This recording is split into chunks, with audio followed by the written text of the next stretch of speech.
ServiceNow is a popular IT platform for managing help desk tickets and building knowledge bases. But what if we could connect our Copilot Studio Agent to ServiceNow so that it can provide instant tech support or help users understand what tickets that they have out right now? Well, that's just what we're going to do in this video. We're going to connect our agent to ServiceNow, and then we'll have an always-on IT tech support helper. Great. So let's take a look at the agent that we're going to build today. I just created a brand new agent in Copilot Studio. It's called the ServiceNow agent, and it has some very simple instructions. Not going to need much more than this for what we want to do today. Now, how you connect ServiceNow to Copilot Studio is over here inside the Knowledge tab. We want to add the knowledge base as a knowledge source. So what we do is we come over here, we click on Knowledge, then we click Add Knowledge and select ServiceNow from this list. Now you can see we don't have a connection created yet, and we're going to need to get all of these details. So there is a little bit of setup here to do in ServiceNow, but I'm going to walk you through it step by step, and we're going to go ahead and do this together.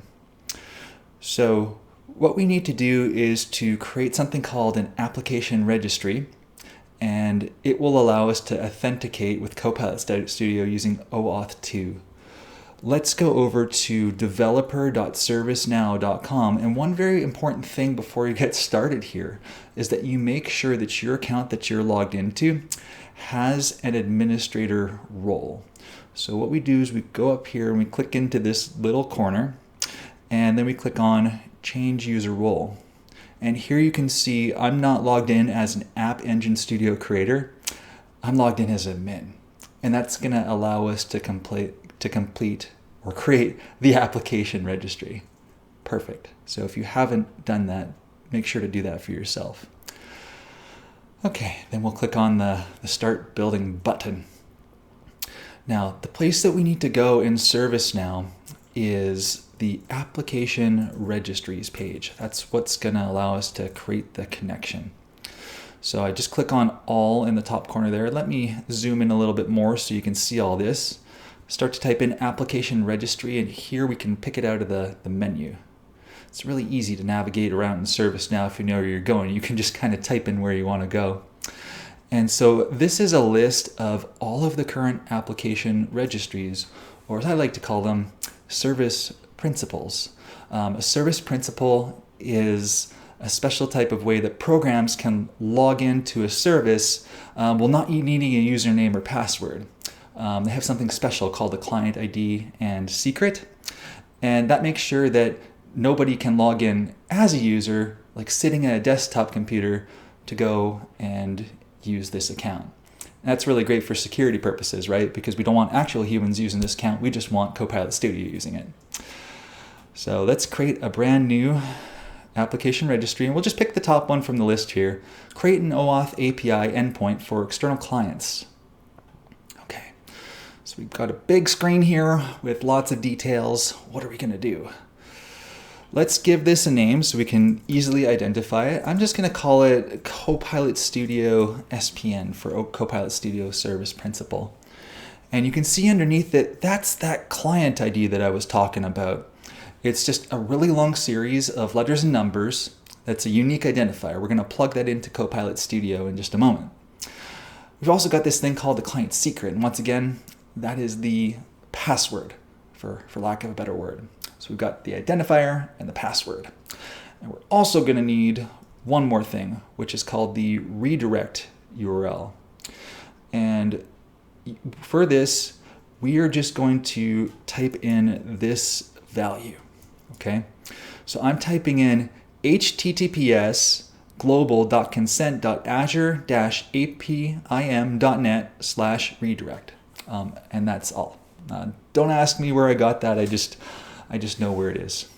Now, this redirect is going to work if you have a Power Platform environment that's based in North America, or a tenant that's based in North America, specifically the United States.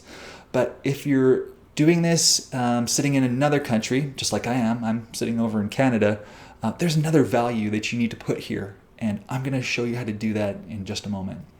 But for now, let's submit this, this application registry just so we can get the secret. So I go ahead, go back to the list and click on it. And here you can see that the client secret has been generated. So if we click on this little lock button, we can see what that is. And you can bet your butts I'm going to change that so no one else can use it after I posted this video. So no problem at all. Okay, so we've got some of the values that we need. So let's go ahead and start to plug them in.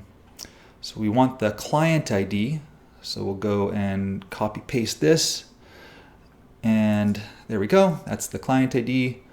We've also got the client secret. Paste it down there. Now we don't need to plug in the redirect URL. That's just going to be used automatically. But one more thing that we need is we need the instance name. The instance name for ServiceNow is kind of like a Power Platform environment. In fact, it is. It's just an environment that you're using ServiceNow in. And the way that we get that name is up here in the address bar. So that's really small. I'll zoom in so you can see that. And ours is called dev348343. Yours is going to be different, but just go ahead and get that from the address bar. Okay, now let's go plug it in and click the create button. And you can see that I had a little thing pop up on my screen there to give consent, but it has this error, invalid redirect URI, which means that the redirect URI that I input on the other screen is wrong, because that was for USA and I'm from Canada. So how do we get the one for Canada or any country? What we do is we take a look in the address bar up here, and I'm going to keep on scrolling, and here we can see that there is a redirect URI parameter, and it says http canada-001 consent azureapm.com redirect, and that's what I want to use. So I will just go and copy that Canada-001 value out of here, and then I'll go back to ServiceNow and I'll make a quick edit on the redirect URL. So I just replaced global with Canada-001. And I find that pretty funny that the United States gets the global tag. Come on, you're United States, you're not global. You're not everybody. Okay, so go and close that. And let's give this another try. So I think I'll have to back out of here and do it one more time. No, I can click create. Awesome. And now I have the consent dialog up. Great. So we can see that ServiceNow is wanting to make a connection, and we can let it do that. Just go ahead and click that allow button. Great. Okay. Now, next thing we're going to do is pick which tables that we want ServiceNow to actually allow Copilot Studio to use. And we've got a few suggested ones here off the top. So the knowledge table, that's the one that we're going to use for connecting with the knowledge base. It holds all of the knowledge base articles. The incident table is really handy for getting information on tickets, user support tickets. We're going to grab that in a slightly different way though, so I'm not going to select that. Ticket is somewhat similar to incident, but I believe ticket is actually a parent table to incident, incident's type of ticket, something like that. And then we've got the user table. Now, if I'm wrong on any of that information, don't quote me on it. I'm not a ServiceNow expert, but I do enough to be dangerous. So do know enough to be dangerous. Okay, so let's get dangerous and click that knowledge table and select it. Great.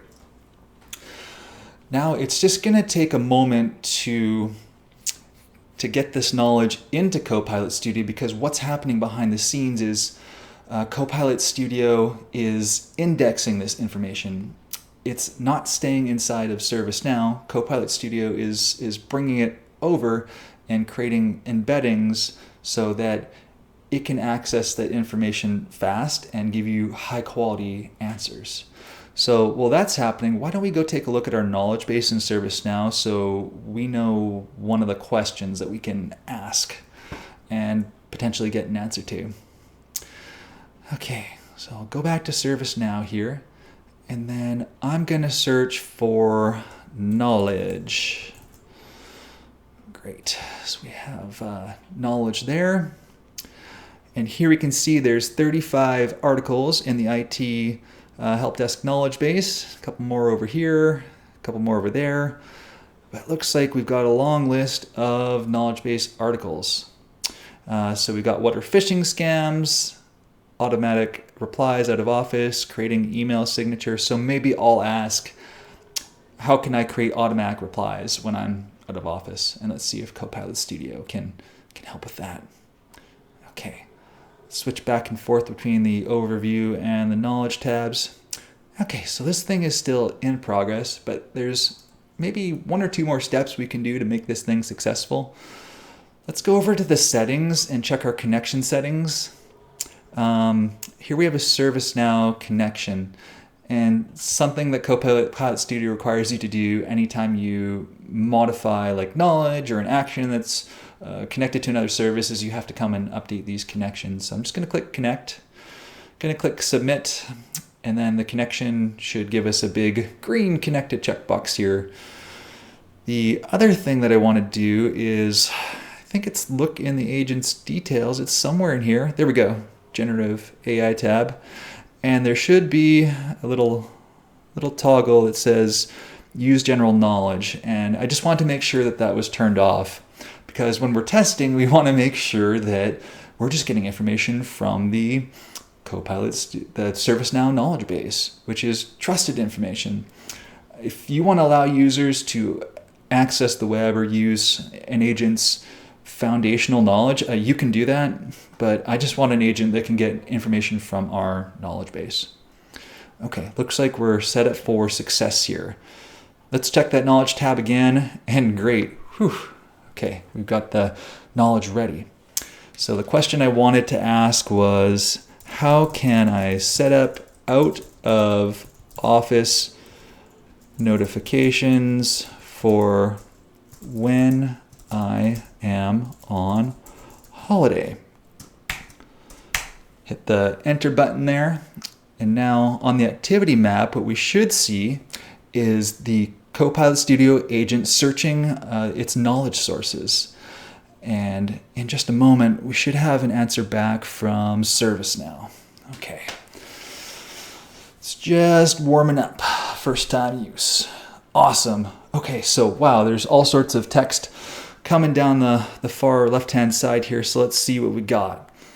We got, okay, based on official sources. That's great. That's how I know that this is actually connected to ServiceNow and getting information. It's not just getting from the web. And here we can see all of the information. Yeah, do this, do that, click File tab, yada, yada. And at the bottom, I've also got these little references right here. So here we can see if I click on the number 2 one, we can actually go straight to the knowledge base article in ServiceNow, and we know that this is where it got the information from.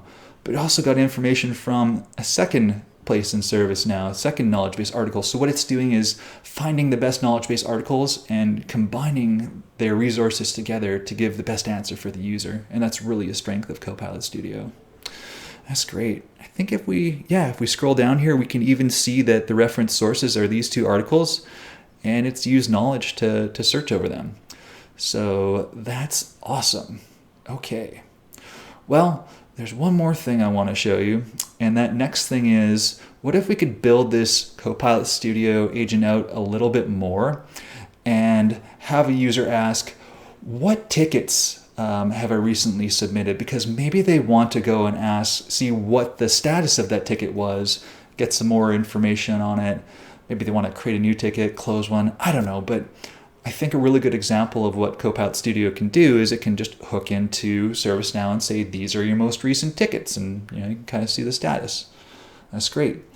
So we're not going to do this using our knowledge over here, because the list of tickets comes from a set of structured data inside the incidents table. And knowledge is better at answering open-ended questions from knowledge base articles. So what we're going to do instead is we're going to use our tools, we're going to use a topic, and we're going to create a topic to answer this question. So go and press the from blank button over there. And we're going to call this agent, or this agent topic, the Get My Recent ServiceNow Tickets topic. And inside of the topic trigger, it's going to be an agent chooses topic trigger. So someone's going to have to say, get me a list of the most recent tickets that I submitted in this box over here. And our description is, this topic provides a list of the most recent tickets the user has submitted to the ServiceNow help desk. Perfect. Great description. So the first thing that we want to do here is we want to get the current user from Copilot Studio, right, who's interacting with the chat panel here, and pass that information into ServiceNow and find a matching user inside of ServiceNow, because we don't want to allow this to get information on everybody's tickets. I don't want to get Marie or Emma's tickets. I want to get Matthew Devaney's tickets. So how can we go ahead and do that? So I'll click plus right here, and I'm going to add a new tool. And I'm going to look for the list records connector. And list records ServiceNow, that sounds like what I want.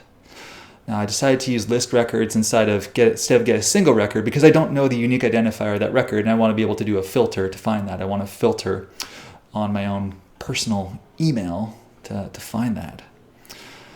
Let's open up this list records action. And here we can see that we're able to use the previous connection set up for knowledge. And that's great, because then we only have to use one connection for our entire agent. That's what we want. But we do want to change this option from end user credentials to maker provided credentials. That's me. I'm the maker. I don't want users have to input their own credentials in order to use this agent or to connect to ServiceNow.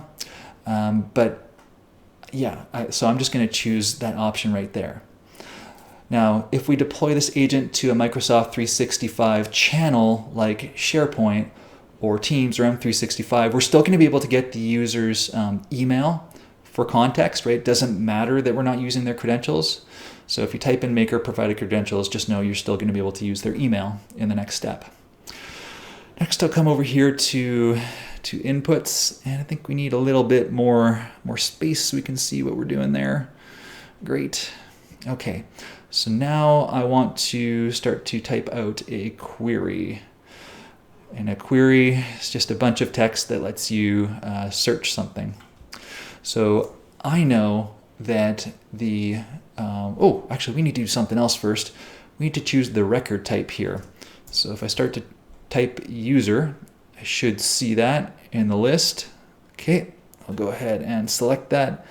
And now we're going to write our query string. And in this query, we are going to take a look at the email field of the users table. And don't worry, we're going to go take a look at the users table a little later, and you'll see where I'm getting some of this information from. But then what we're going to do is we're going to use the system variable user.email and match it up with something from that list. Okay, click insert. And we only want to return one user email. If we return a whole bunch of them, that's no good to us. Lastly, I think one more thing that I want to do is just change the name of this variable right here. So instead of get records, I'm going to change it to user get records, so it's a little bit more specific. Great. Okay, now we need one more list rows action from ServiceNow. List rows action from ServiceNow. No, it was called list records. Got to be 100% perfect in this job. That's how programming works. Okay. So we got our second list records action, and this time, instead of looking at the user table, we want to look at a different one and make sure we're using maker credentials again. We want to use the incidents table or the incident table because that's where ticket information is stored. So I will select incident. For the query here, this is going to be a little bit of a long one. So I've got it on the side here. I'm just going to copy and paste it into the window, and we can both read this together.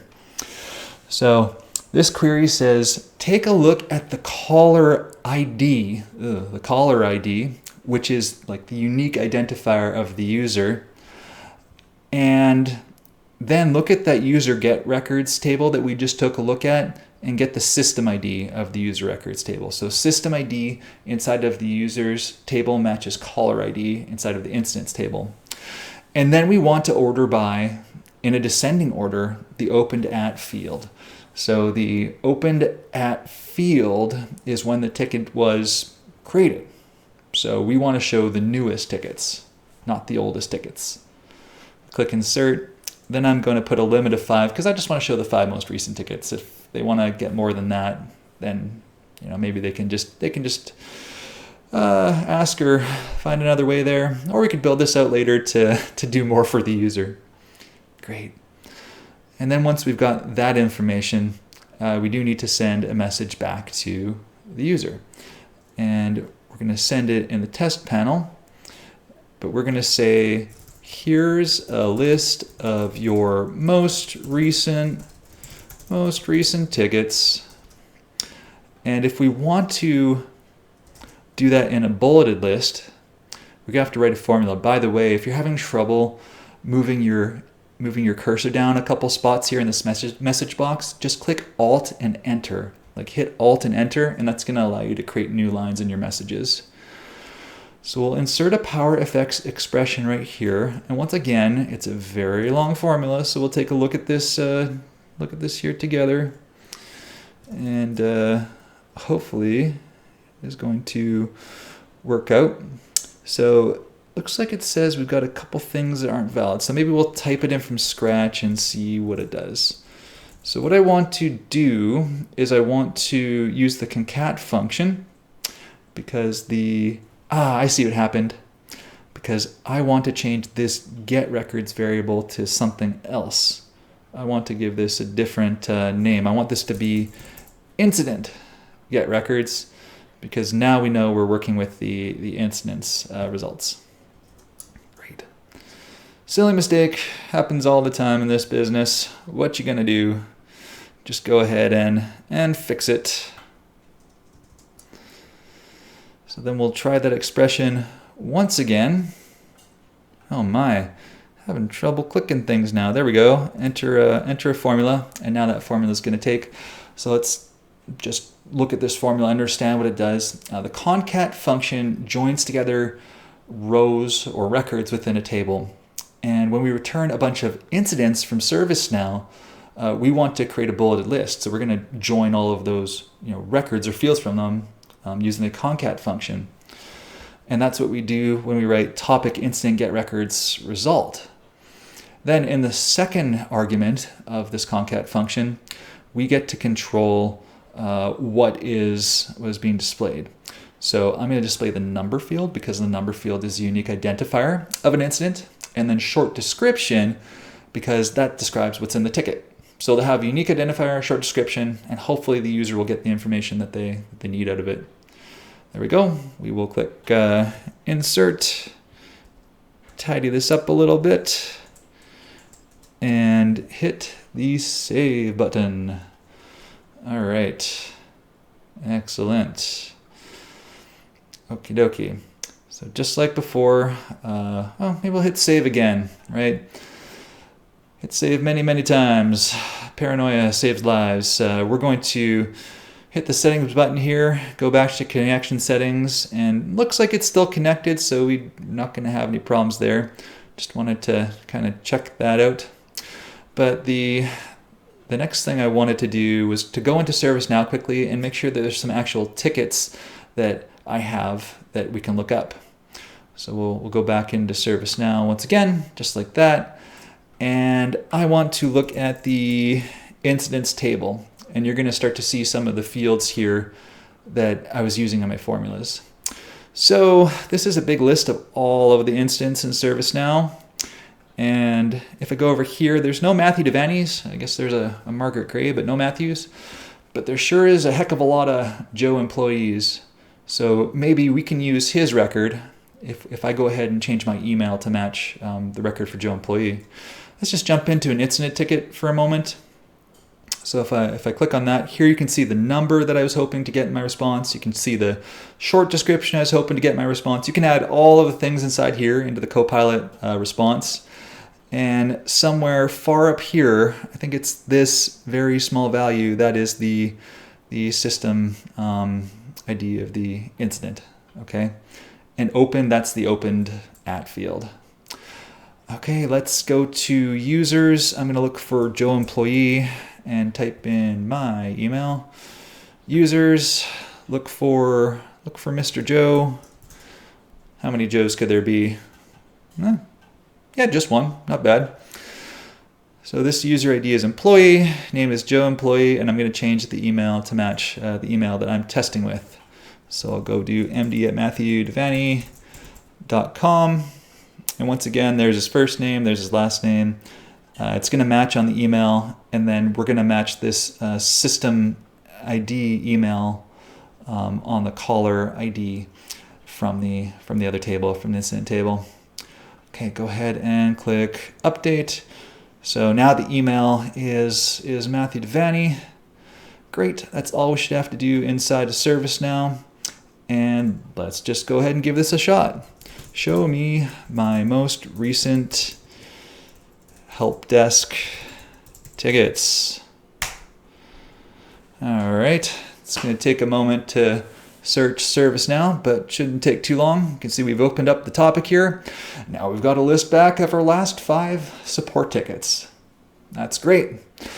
Awesome. Well, that's all I wanted to show you today. Thanks for watching the video. That's it. That's the video.